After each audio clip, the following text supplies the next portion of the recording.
Comment perdre du poids ou comment devenir plus fit en utilisant les bonnes méthodes? En France, la sédentarité, qui est le mal du siècle, touche 70% de la population. Elle correspond à une position assise supérieure à 8 heures par jour et une activité physique quotidienne inférieure à 30 minutes.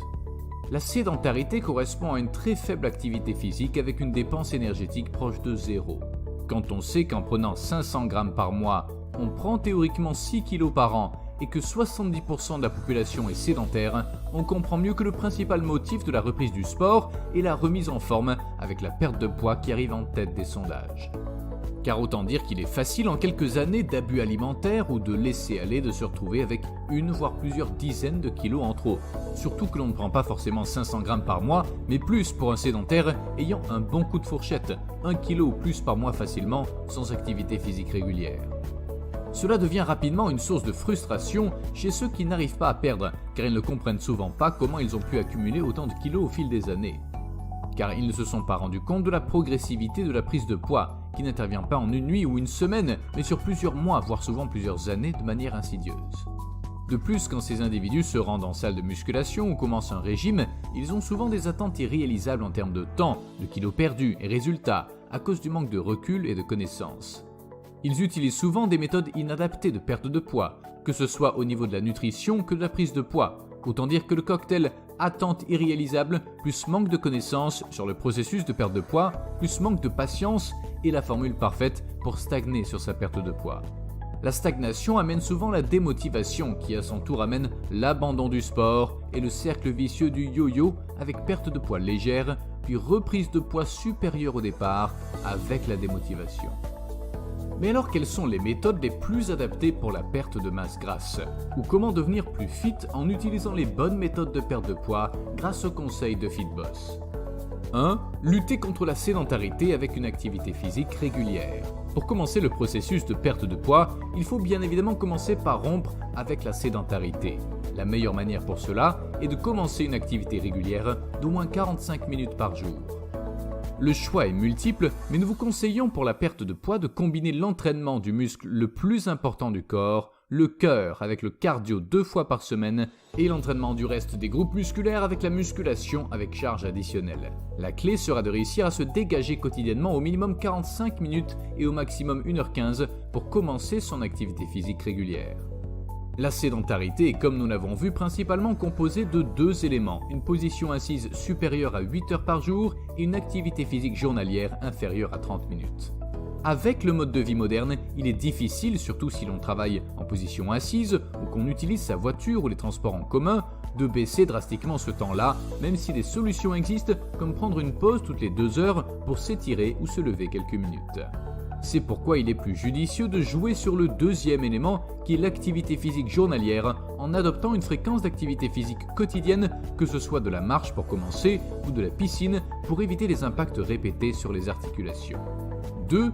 Faire un rééquilibrage alimentaire. Avec la sédentarité qui amène une dépense énergétique nulle, il est facile de prendre du gras. Commencer par limiter ses apports énergétiques à ce qui nous est nécessaire sans se priver est une première étape inévitable de la perte de poids. Se rééquilibrer au niveau alimentaire, même si le terme peut faire peur, c'est simplement réviser son mode de vie nutritionnel pour progressivement le faire évoluer vers de nouvelles habitudes quotidiennes meilleures pour soi et son futur. Contrairement au soi-disant régime miracle, c'est une démarche qui s'inscrit sur le long terme pour un mode de vie sain. Il s'agit de regarder et de comprendre honnêtement sans préjuger ce que l'on mange et pourquoi dans le but d'améliorer dans le temps sa nutrition sans oublier son hydratation.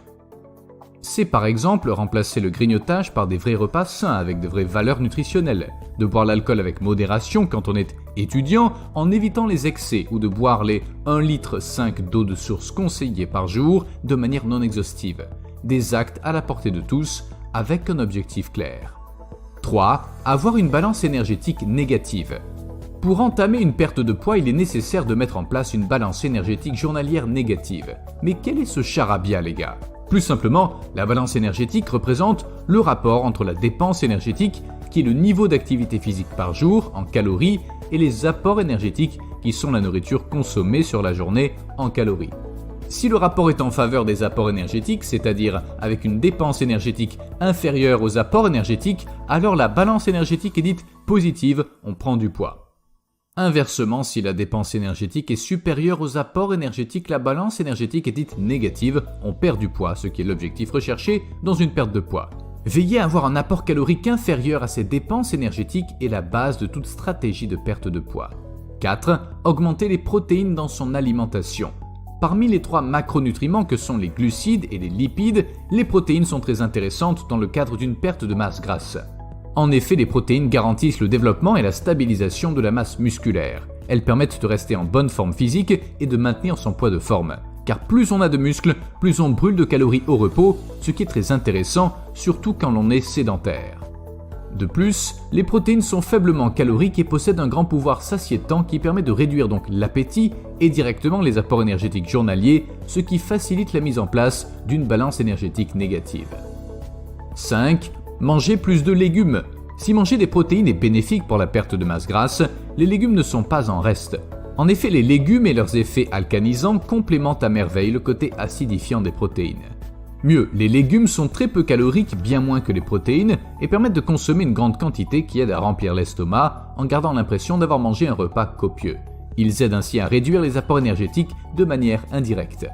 Ils sont aussi une source de potassium et de magnésium qui améliorent l'action du calcium sur les os, ce qui aide à sortir de l'activité physique en facilitant la récupération post-exercice des structures articulaires et osseuses.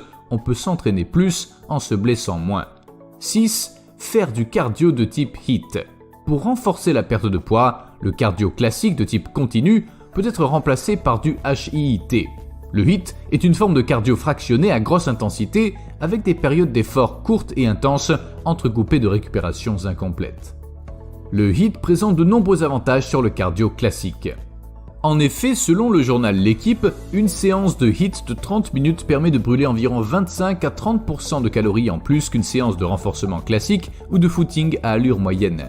Cette pratique favorise donc la perte des graisses stockées par l'organisme. En conclusion, nous avons passé en revue la plupart des méthodes simples les plus adaptées pour la perte de masse grasse. En premier lieu, nous espérons que vous avez bien compris l'importance de lutter contre la sédentarité et la malbouffe de manière générale et en particulier dans le cadre de la perte de poids.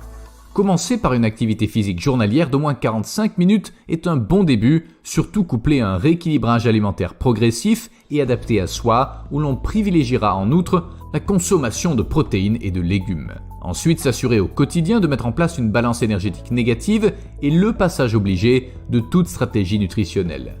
Si cela est mis en place, la stratégie de perte de poids doit s'inscrire dans le long terme en travaillant sur une amélioration de son mode de vie ainsi que de son alimentation et hydratation.